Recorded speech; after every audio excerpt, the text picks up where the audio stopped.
On July 4th, 1776, the American Enlightenment kids sent the following letter to King George III of England. Dear George, super awkward letter, but we've decided that this just isn't working for us anymore. We know we are all supposed to do what you say, but we've thought about it, and it kind of seems like you're actually just a guy wearing a king costume. And we're not really sure why that means we all have to listen to you. We think it's self evident that no one is born with the right to have powers over anyone else, except the people we own. Most of us own a significant number of people. That's a different situation. We'll explain that later. But the point is, you're not like radder than us. You're just pretending to be in charge, and everyone else is also pretending that you're in charge, but that actually makes no fucking sense. So we're going to stop pretending. So we're just writing this letter to let you know the new situation. You should totally keep doing you, but we're going to do us from now on. Also, we want to change our accent to something less elegant and smart sounding, and it's hard to do that if we're still part of the same country. We also generally kind of want to become a whole notch fatter and trashier over the next couple centuries, and we'll need some space to do that to the full extent. Okay, hands getting super tired, so gonna go now. Bye. This is Tim Urban's recreation of the Declaration of Independence by the Enlightenment kids. The Enlightenment kids declared their independence from England and then set about designing a giant's brain, designing their own nation, as it were. And you can think about this as a throwback to the Emergence Tower. And in this case, the US Emergence Tower. And the US Emergence Tower, for simplicity, has 6 levels. Starts at the individual, then the family, then the city, then the county, then the state, then the nation. Each one of these is nested within the other. So states are within the nation, counties are within the states, cities are within the counties, families are within the cities, and individuals comprise families. And the American founders decided to endow individuals with certain inalienable rights, rights that could not be taken away from them, and then balance the power of government activities and the power of control across these different levels in the US Emergence Tower.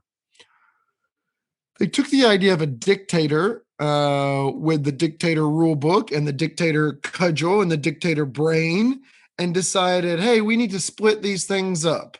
The rules should belong to a constitution. The cudgel, rather than people just being able to do whatever they want violently with a cudgel, needs to be the sole domain of a democratically elected government that would enforce the rules of the Constitution. And then the dictator's brain needs to be replaced by the citizen body. What do the citizens think? What kind of society do they want to live in? So they took the traditional dictator mindset and split it apart across a constitution, a democratically elected government, and appealed to the citizens in a democracy to determine what the actual objectives were going to be. The idea here is that the Constitution limits both what the government can do and what the citizen body can do. And the government enforces the rules upon the citizen body, and the citizen body uses elections to elect their representatives in the government. This was the idea that the American Enlightenment kids had. Now, this is built on an idea that, as I said a moment ago, that individuals should be free, that they have inalienable rights.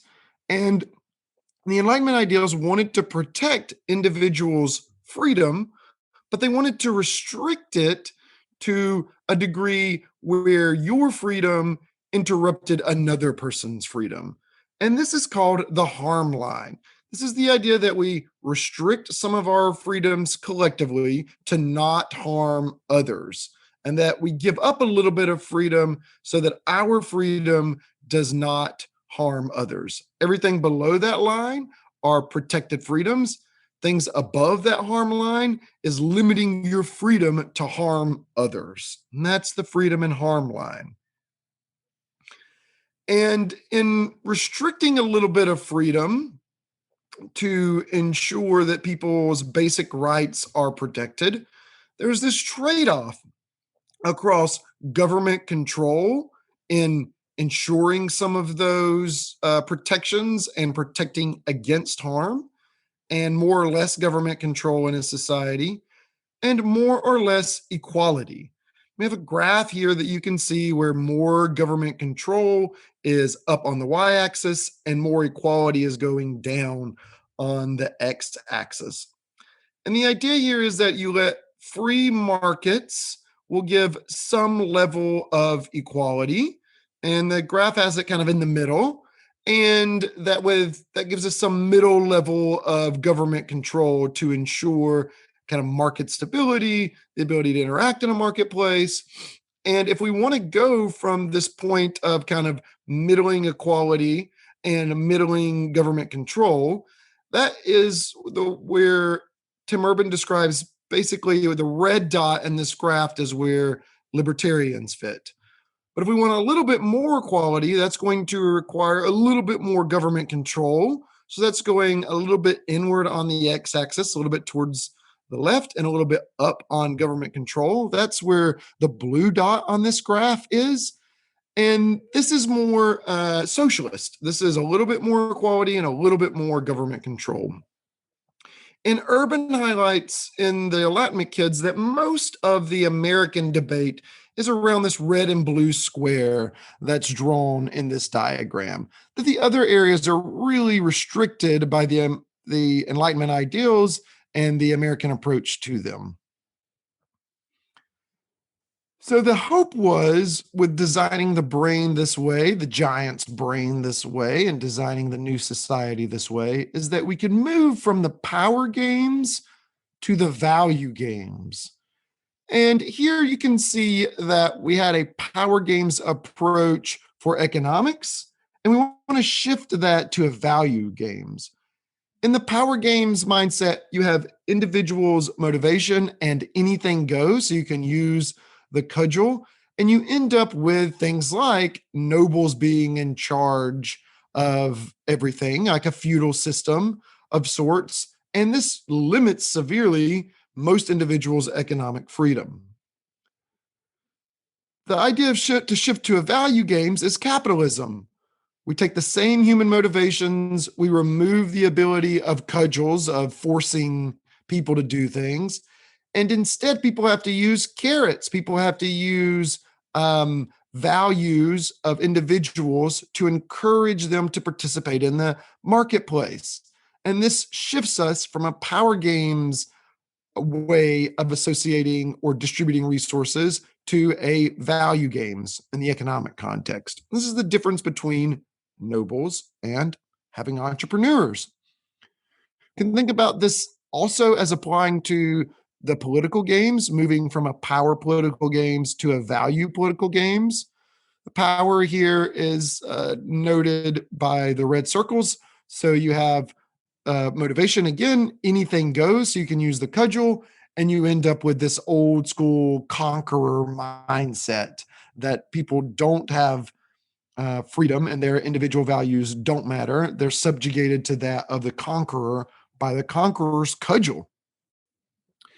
We might shift to a value games in politics by thinking about democracy and letting people's motivations added together without the use of cudgels, so that politicians have to use carrots to get people's attention and to get people to behave in a certain way. So rather than using the cudgel, you have to use these carrots.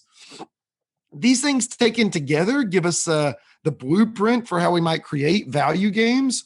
And the idea with the value games is that the lower life outcomes that might happen by chance are protected against. You can see that in the picture here between, say, a deck of cards and your life outcomes being in the second, third, fourth, fifth, or sixth spot, and that in the value games we would protect against those outcomes and then leave a range of choices to compete on values. And this is in the picture you can see from 7 up through ace, and thinking of, again, a card deck. But the potential benefit of the value games is that over time, if we let people compete and cooperate based on values rather than violence, that the life outcomes will go up over time. And this is arguably what we've seen from Enlightenment, is that over the past 200 years, the range of life outcomes that are possible has increased while still protecting against those worst case outcomes.